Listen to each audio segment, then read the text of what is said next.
Hi, it's Stephen here from Sound of an Ocean Wave, and this is day 26 of the September daily draws. So let's see what message we get today, and I'll be taking the first card from Dugan's Witch's Tarot, followed by an oracle card from the Seasons of the Witch Mabon Oracle. So let's choose our first card and get the reading underway. Okay, here we go, and today we will go there. And our card today is the King of Cups. So, I think yesterday we had the King of... Yes, we did. We had the King of Swords. We're having the Kings. So we're starting to... It is about mastering different elements of our nature, of the situation. Being in control. Literally being the king of all we say. Being in charge. And this is the King of Cups. This is the emotions, the subconscious, to me, the intuition that, yes, the King of Cups has. That he knows when to listen to his intuition. He knows when to work things through in his mind. We're talking more, focusing on the mind. This is more towards the emotions and the intuitive aspect. But because it's a king, he tends to assess these things still through the mind, through the cool-headedness. So he's getting that balance, and he's on the rocks here. So he's grounded. He's on a stable. His throne's on a stable footing. I love that his throne's a shell to connect with the ocean. This is one of my favorite King of Cups cards, by the way. There are others I can't name just yet, but I know I can visualize them. But working out which decks they come from on the top of my head is I can't do that right now. If I had time to think about it, and I could do it, but this is one of my favorite ones. Let's get off into a rabbit hole. And I love it. He's got cups. He's got all the elements of the ocean, of the water. I think you've even got dolphins playing in the ocean. So, there's all that kind of thing of playfulness, of enjoyment, of positive energy that he brings. And even in the midst of whatever the sea's doing, he's got the sea lapping up ahead.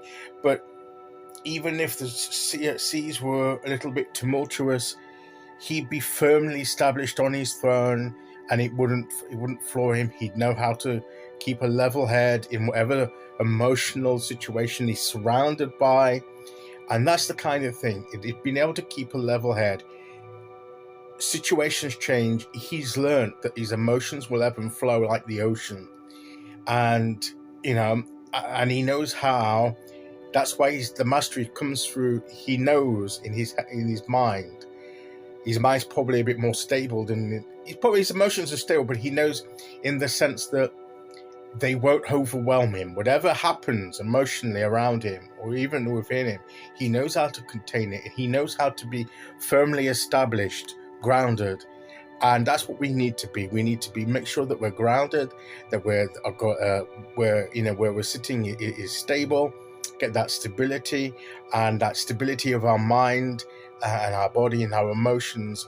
If our emotions do ebb and flow and change, we're not going to be alarmed by it. We're going to know that that's just the natural course of events. Like the sea will change according to the climate. The sea will change, and if the sea is tumultuous and stormy at the moment, he knows that sooner or later the sea will be calm and still.